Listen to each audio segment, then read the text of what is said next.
Doctor Baba Saheb Ambedkar ಅವರು ಸಂವಿಧಾನದಲ್ಲಿ ಬಹಳ ಸ್ಪಷ್ಟವಾಗಿ ಹೇಳಿದ್ದಾರೆ, ಜನಸಂಖ್ಯೆಯ ಪ್ರಪೋರ್ಷನೇಟ್ ಆಗಿ ಮೀಸಲಾತಿಯನ್ನ ಕಾಲ ಕಾಲಕ್ಕೆ ಬದಲಾವಣೆ ಮಾಡಿ ಕೇವಲ 6 ಜಾತಿಯಿಂದ ಪ್ರಾರಂಭ ಆದಂತ ಎಸ್ಸಿ ಲಿಸ್ಟ್ ಕರ್ನಾಟಕದಲ್ಲಿ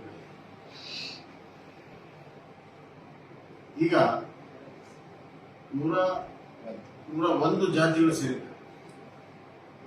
ಕಾಂಗ್ರೆಸ್ ಸರ್ಕಾರ ಜಾತಿಗಳನ್ನು ಸೇರಿಸ್ಕೊಂತ ಹೋದ್ರು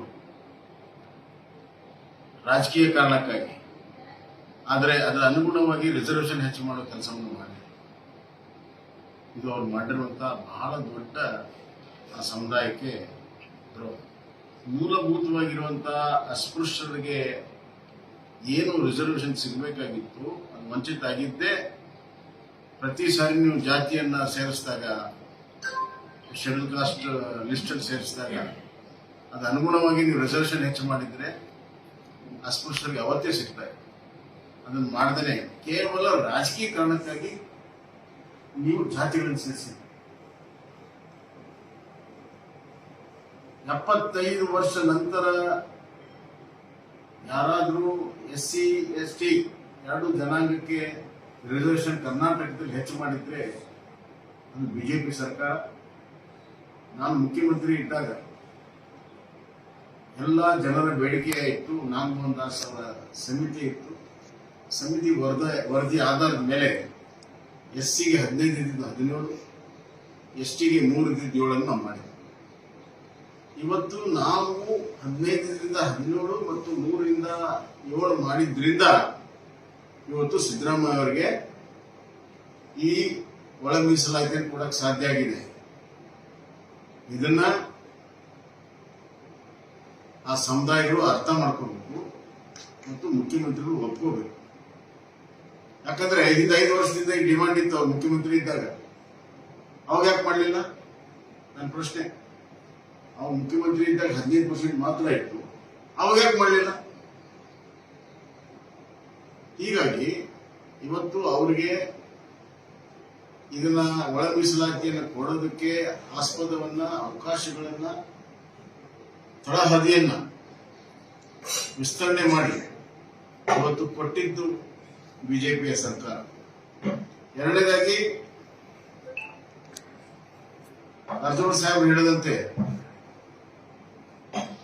ನೆನೆಗುದಿಗೆ ಬಿದ್ದಂತಹ ಸುಪ್ರೀಂ ಕೋರ್ಟಿನ ಜಜ್ಮೆಂಟ್ ಅನ್ನ ಕೇಂದ್ರ ಸರ್ಕಾರ ಅಫಿಡೇವಿಟ್ ಹಾಕುವ ಮುಖಾಂತರ ಸ್ಪಷ್ಟ ನಿಲುವನ್ನು ತೆಗೆದುಕೊಳ್ಳುವ ಮುಖಾಂತರ ಸಾರ್ವಜನಿಕವಾಗಿ ಬದ್ಧತೆಯನ್ನು ನರೇಂದ್ರ ಮೋದಿಯವರು ತೆಲಂಗಾಣ ಚುನಾವಣೆಯಲ್ಲಿ ತೋರಿಸಿದ್ರು. ಅದನ್ನ ಕೋರ್ಟ್ ಅಲ್ಲಿ ಕೇಂದ್ರ ಸರ್ಕಾರ ತನ್ನ ನಿಲುವನ್ನು ಸ್ಪಷ್ಟ ಮಾಡಿದ ಪ್ರಕಾರ ಇವತ್ತು ಆದೇಶ ಬಂದಿದೆ. ಹಲವಾರು ವರ್ಷದ ನೆನೆಗುದಿ ಬಿದ್ದಿತ್ತು. ಯಾಕೆ ಕಾಂಗ್ರೆಸ್ ಸರ್ಕಾರ, UPA ಸರ್ಕಾರ ಮಾಡಲಿಲ್ಲ? ನರೇಂದ್ರ ಮೋದಿಯವರು ಬರಬೇಕಾಯ್ತು. ಅದಕ್ಕಾಗಿ ಇವತ್ತು ರಾಜ್ಯಕ್ಕೆ ಈ ಅಧಿಕಾರವನ್ನು ಕೊಡಿಸಿದಂತ ಮತ್ತು ಒಳ ಮೀಸಲಾತಿ ಕರ್ನಾಟಕದಲ್ಲಿ ಇವತ್ತು ಅನೌನ್ಸ್ ಆಗಿರೋದಕ್ಕೆ ಅದರ ಮೂಲ 2, ಒಂದು ನರೇಂದ್ರ ಮೋದಿ ಅವರ ನಿಲುವು, ಸುಪ್ರೀಂ ಕೋರ್ಟಿನ ಆದೇಶ, ಮತ್ತು ನಾವು 15ರಿಂದ 17 ಮಾಡಿದ್ವಿ. ಅದಕ್ಕಾಗಿ ನಮ್ಮ ನೆಚ್ಚಿನ ಪ್ರಧಾನಮಂತ್ರಿ ನರೇಂದ್ರ ಮೋದಿ ಅವರಿಗೆ ನಾನು ಅಭಿನಂದನೆಗಳನ್ನ ಕರ್ನಾಟಕದ SC ST ಜನಾಂಗದ ಪರವಾಗಿ ನಾನು ಮನಕ್ಕೆ ಚೆಪ್ಪು. ಇನ್ನ 3ನೇ ನಾಗಮೋಹನ್ ದಾಸ್ ಕಮಿಟಿ ಎನ್ಯುಮರೇಷನ್ ಸಲುವಾಗಿ ಮಾಡಿದ್ದೀವಿ. ಯಾಕಂದ್ರೆ ಸುಪ್ರೀಂ ಕೋರ್ಟ್ ಆದೇಶನೂ ಹಾಗೆ ಎನ್ಯುಮರೇಷನ್ ಮಾಡಬೇಕು. ನೀವು ಎನ್ಯುಮರೇಷನ್ ಮಾಡಿರುವಂತಹ 93% ಜನ ಯಾವ್ಯಾವ ಜಾತಿಗೆ ಸೇರಿದ್ದಾರೆ ಅಂತ ಗುರುತು ಹಾಕೊಂಡು ಎನ್ಯುಮರೇಷನ್ ಮಾಡಿ ಅದನ್ನ ಮುನ್ನುಗ್ಗಿ ಮಾಡಿದ್ರಲ್ಲ, ಕವಡೆ ಕಾಸಿನ ಕಿಮ್ಮತ್ತಿಲ್ಲ ಅದಕ್ಕೆ. ನಾಗಮೋಹನ್ ದಾಸ್ ಸಮಿತಿ ಎನ್ಯುಮರೇಷನ್ ಬೇರೆ ಯಾವ್ದಾದ್ರು ಸಮಿತಿಯಲ್ಲಿ ಏನಾದ್ರೂ ಇರಲಿ, ಎನ್ಯುಮರೇಷನ್ ಮಾಡಿರುವಂತಹ ಸುಪ್ರೀಂ ಕೋರ್ಟಿನ ಆದೇಶದ ಪ್ರಕಾರ ಎನ್ಯುಮರೇಷನ್ ಮಾಡಿದಂತಹ ಸಮಿತಿಯನ್ನ ನೀವು ತಿರುಚಿ ಉಲ್ಲಂಘನೆಯನ್ನು ಮಾಡಿದಿರಿ. ಇದು ಸುಪ್ರೀಂ ಕೋರ್ಟಿನ ಆದೇಶದ ಉಲ್ಲಂಘನೆ ಆಗ್ತದೆ. ಸುಪ್ರೀಂ ಕೋರ್ಟಿನ ಆದೇಶ ಉಲ್ಲಂಘನೆ ಆಗ್ತದೆ. ಯಾರಾದ್ರೂ ಪ್ರಶ್ನೆ ಮಾಡಿದ್ರೆ ಎನ್ಯುಮರೇಷನ್ ಅನ್ನು ಇಟ್ಕೊಂಡು ಖಂಡಿತ ಮತ್ತೆ ಈ ಜನಾಂಗಕ್ಕೆ ಅನ್ಯಾಯ ಆಗ್ತದೆ. ಇದೇನು ಕಾರಣ? ಯಾಕಂದ್ರೆ ನಾಗಮೋಹನ್ ದಾಸ್ ಅವರು 4 ವಿಭಾಗವನ್ನ ಮಾಡಿ ಕೊಟ್ಟಿದ್ರು. 6, 5, 4, 1 ಅದೇ ಇನ್ನೊಂದು 1 ಒಂದು ಅಲ್ಮಾರಿಗಳಿಗೆ, ಒಂದು ಆದಿ ಕರ್ನಾಟಕ, ಆದಿ ದ್ರಾವಿಡ, ಆದಿ ಆಂಧ್ರ ಎಲ್ಲ ಸೇರಿ ಅದಕ್ಕೂ ಕೊಟ್ಟಿದ್ರು. ಇವತ್ತು ಸುಪ್ರೀಂ ಕೋರ್ಟಿನ ಆದೇಶದ ಪ್ರಕಾರ ಇತ್ತು, ಅದು ಸುಪ್ರೀಂ ಕೋರ್ಟ್ ಆದೇಶ ಉಲ್ಲಂಘನೆ ಆಗಿದೆ. ನಾಗಮೋಹನ್ ದಾಸ್ ಅವರ ವರದಿಗೆ ಕಾಸಿನ ಕಿಮ್ಮತ್ತಿಲ್ಲ. ಇದ್ರಲ್ಲಿ ಹೆಂಗೆ ಬಹಳ ದೊಡ್ಡ ಅನ್ಯಾಯ ಆಗಿರೋದು ಹೆಂಗೆ? ನಾಗಮೋಹನ್ ದಾಸ್ ಅವರ ಕಮಿಟಿಯಲ್ಲಿ ಬಹಳ ಸ್ಪಷ್ಟವಾಗಿ ಹೇಳಿದ್ದಾರೆ, ಕೇವಲ 5 ಜಾತಿಗಳು ಶೆಡ್ಯೂಲ್ ಕಾಸ್ಟ್ ಲಿಸ್ಟ್ ಅಲ್ಲಿ ಇರುವಂತಹ 5 ಜಾತಿಗಳೇ ಎಲ್ಲ ಸವಲತ್ತುಗಳನ್ನ, ಎಜುಕೇಶನ್, ಎಂಪ್ಲಾಯ್ಮೆಂಟ್ ಎಲ್ಲ ಸವಲತ್ತುಗಳನ್ನ 4-5 ಜಾತಿಗಳು ಮಾತ್ರ ತಗೊಂಡಿದೆ, ಮಿಕ್ಕಿದ್ದು ತಗೊಂಡಿಲ್ಲ. ಯಾವ ಜಾತಿಗೆ 0 ಸವಲತ್ತು ಸಿಕ್ಕಿಲ್ವಾ, ಇವತ್ತು 0 ಆಗಿದೆ, 1% ಸವಲತ್ತು ಸಿಕ್ಕಿಲ್ಲ, ಆ ಜಾತಿಗಳನ್ನ ಮತ್ತೆ ತುಳಿಯುವಂತ ಕೆಲಸವನ್ನ ತಾವು ಮಾಡಿ. ಸ್ವೀಪರ್ಸ್, ಸ್ಕ್ಯಾವೆಂಜರ್ಸ್, ಆದಿ ಕರ್ನಾಟಕ, ಆದಿ ಆಂಧ್ರ, ಆದಿ ದ್ರಾವಿಡ,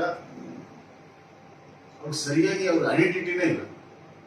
ಅಲ್ಮಾರಿಗಳು ಒಂದ್ ಕಡೆ ಇನ್ನೊಂದ್ ಕಡೆ ಓಡಾಡುವಂತ ಜನ ಐಡೆಂಟಿಟಿನೇ ಇಲ್ಲ, ಅವ್ರಿಗೆ ಬದುಕಿಗೆ ಒಂದು ಸ್ಥಿರತೆನೇ ಇಲ್ಲ. ಅಂತವರ ರಿಸರ್ವೇಶನ್ ಅನ್ನ ಇವತ್ತು ನೀವು ಎಲ್ಲ ವ್ಯವಸ್ಥೆ, ಎಲ್ಲ ಲಾಭವನ್ನು ಪಡೆದವ್ರ ಜೊತೆಗೆ ನೀವು ಸೇರಿಸೋದ್ರಿಂದ ಅವ್ರಿಗೆ 0, ಇದರಿಂದ ಅವ್ರಿಗೆ 0 ರಿಸರ್ವೇಶನ್ ಆಗುತ್ತೆ, 1% ಸಿಗಲ್ಲ. ಒಬ್ಬ ವ್ಯಕ್ತಿಗೆ ಅಲ್ಮಾರಿ, ಒಬ್ಬ ವ್ಯಕ್ತಿಗೆ, ಸ್ವೀಪರ್ಸ್ಗೆ, ಸ್ಕ್ಯಾವೆಂಜರ್ಸ್ಗೆ, ಮತ್ತಿನ್ನೊಂದು ಆದಿ ಕರ್ನಾಟಕ, ಆದಿ ದ್ರಾವಿಡ ಎಲ್ಲಿದೆ? ಮೈಸೂರು ಭಾಗದಲ್ಲಿ ಜಾಸ್ತಿ ಇದೆ. ಸಿದ್ದರಾಮಯ್ಯ ಅವರ ಕ್ಷೇತ್ರ ಚಾಮರಾಜನಗರದಲ್ಲಿ ಅತಿ ಹೆಚ್ಚಿರುವಂತ, ಅವರೆಲ್ಲ ನೋಡಿದ್ದಾರೆ. ಅಲ್ಮಾರಿಗಳು ಎಲ್ಲಿ ಹೆಚ್ಚಿದ್ದಾರೆ? ಮೈಸೂರು ವಿಭಾಗದಲ್ಲೇ ಹೆಚ್ಚಿದ್ದಾರೆ.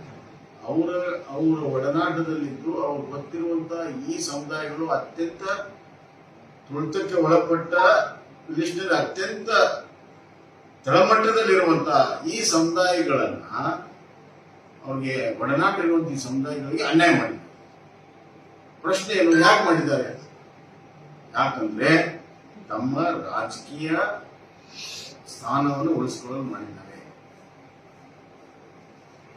ಒತ್ತಡಕ್ಕೆ ಮಣಿದು ನಾಗಮೋಹನ್ ದಾಸ್ ವರದಿಯನ್ನು ತಿರಸ್ಕಾರ ಮಾಡಿ, ಸುಪ್ರೀಂ ಕೋರ್ಟ್ ಆದೇಶವನ್ನು ತಿರಸ್ಕಾರ ಮಾಡಿ, 3 ಗುಂಪನ್ನ ಮಾಡಿ ಅವರು ಹೇಳಿದ್ದಾರೆ ತಾಂತ್ರಿಕ ಕಾರಣ. ಈ ತಾಂತ್ರಿಕ ಪ್ರಶ್ನೆನೇ ಬಂತು, ಏನಿದೆ ತಾಂತ್ರಿಕ? ಯಾವುದು ತಾಂತ್ರಿಕ ಕಾರಣನೇ ಇಲ್ಲ. ಸ್ಪಷ್ಟವಾಗಿ ನಾಗಮೋಹನ್ ದಾಸ್ ಅವರು ವರ್ಗೀಕರಣವನ್ನು ಮಾಡಿದ್ದಾರೆ, ಕಾರಣ ಕೊಟ್ಟಿದ್ದಾರೆ, ಅಂಕಿಅಂಶಗಳನ್ನು ಕೊಟ್ಟಿದ್ದಾರೆ, ಸರ್ವೆ ಮಾಡಿದ್ದಾರೆ. ಕೇಂದ್ರ ಸರ್ಕಾರ ಯಾವ್ದಾದ್ರು ರಿಸರ್ವೇಶನ್ ಅನ್ನ ಅಥವಾ ಯಾವ್ದು ಜಾತಿ ಸೇರಿಸಬೇಕಾದ್ರೆ ಎನ್ಯುಮರೇಷನ್ ಬೇಕು. ಆ ಎನ್ಯುಮರೇಷನ್ ಕೆಲಸವನ್ನ ಇವತ್ತು ನಾಗಮೋಹನ್ ದಾಸ್ ವರದಿ ಮಾಡಿದೆ. ಆದ್ರಿಂದ ರಾಜಕೀಯ ಉಳಿವಿಗಾಗಿ, ಹೆಂಗೆ ರಾಜಕೀಯ ಉಳಿವು? ಅಕಸ್ಮಾತ್ ಒಂದು 3 ಗುಂಪು ಮಾಡಿ ಈ 2% ಅನ್ನ ಇಲ್ಲಿ ಅಡ್ಜಸ್ಟ್ ಮಾಡಲಿಲ್ಲ ಅಂತಂದ್ರೆ ಅವರಿಗೆ ನೀವು ದಲಿತ ವಿರೋಧಿಗಳು, ನೀವು ಜಾಗ ಖಾಲಿ ಮಾಡಿ ದಲಿತ ಮುಖ್ಯಮಂತ್ರಿ ಮಾಡ್ತೀವಿ ಅನ್ನುವಂಥ ಕೂಗು ಹೇಳ್ತದೆ. ದಲಿತ ಮುಖ್ಯಮಂತ್ರಿಗಳ ಕೂಗನ್ನ ತಗ್ಗಿಸಲು ಇವರು ಅತ್ಯಂತ ತಳ ಸಮುದಾಯಕ್ಕೆ, ತುಳಿತ ವರ್ಗದ ಸಮುದಾಯಕ್ಕೆ ಅನ್ಯಾಯ ಮಾಡಿದ್ದಾರೆ. ಇದೆಂತ ಸಾಮಾಜಿಕ ನ್ಯಾಯ? ಇದು ರಾಜಕೀಯ ನ್ಯಾಯ. ಆದ್ರಿಂದ ಕೊಟ್ಟು ಕೊಡದಂತಿರುವಂತ ಒಂದು ಮೀಸಲಾತಿ, ಇದನ್ನ ಮುಖ್ಯಮಂತ್ರಿಗಳು ಒಂದು ಮಾತು ಹೇಳಿದ್ದಾರೆ, ನಾವು ಮುಂದೆ ಜನಸಂಖ್ಯೆ ಇದು ಆದ್ಮೇಲೆ ಕೇಂದ್ರ ಸರ್ಕಾರ ಮಾಡುವಂತ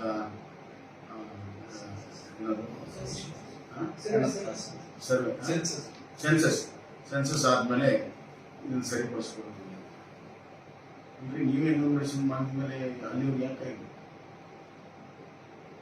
ಮತ್ತೆ ಎರಡನೇದಾಗಿ ಈಗಾಗಲೇ ಇಂಪ್ಲಿಮೆಂಟೇಷನ್ ಇದೆ. ನಾನು ಮಾಡಿರುವಂತ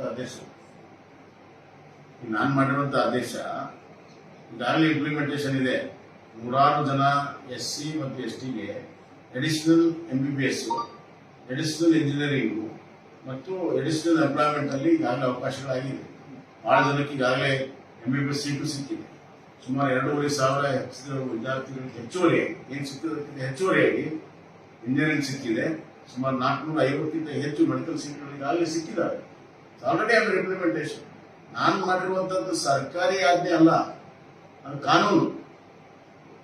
ವಿಧಾನಸಭೆಯಲ್ಲಿ 2 ಸಭೆಯಲ್ಲಿ ಯುನಾನಿಮಸ್ ಪಾಸ್ ಆಗಿ ಗವರ್ನರ್ ಒಪ್ಪಿಗೆ ಕೊಟ್ಟು ಗೆಜೆಟ್ ನೋಟಿಫಿಕೇಶನ್ ಮಾಡಿ ಅದಾದ್ಮೇಲೆ ಎಕ್ಸಿಕ್ಯೂಟಿವ್ ಆರ್ಡರ್ ಎಲ್ಲವನ್ನೂ ಕೂಡ ಇಂಪ್ಲಿಮೆಂಟ್ ಮಾಡಕ್ಕೆ ಏನ್ ಬೇಕು ಎಲ್ಲವನ್ನೂ ಕೂಡ ಮಾಡ್ತಾರೆ. ಅವಾಗ ಇವ್ರು ಏನ್ ಹೇಳಿದ್ರು, ಅದು ಆಗೇ ಇಲ್ಲ. ಆಮೇಲೆ ಎಕ್ಸಿಕ್ಯೂಟಿವ್ ಇಂಜಿನಿಯರ್ ಆರ್ಡರ್ ಇಂಪ್ಲಿಮೆಂಟ್ ಆಗ್ತಾ ಇರೋದನ್ನ ನೋಡಿ ಸುಮ್ಮನೆ. ಆಮೇಲೆ ಏನ್ ಹೇಳಿದ್ರು, ಇದಕ್ಕೆ ಸಂವಿಧಾನದ ಇದು ಸ್ಯಾಂಟಿಟಿ ಇಲ್ಲ ಅಂತ ನಾವು ಹೇಳಿದ್ವಿ. ಒಂದು ಸುಪ್ರೀಂ ಕೋರ್ಟಿನ ಆದೇಶ 5 ಮೆಂಬರ್ ಇದಕ್ಕೆ ಹೇಳಿದ್ದಾರೆ, ಇದಕ್ಕೆ ಮುಂದೆ ಸಂವಿಧಾನ ತಿದ್ದುಪಡಿ ಬೇಕು ಅಂತ.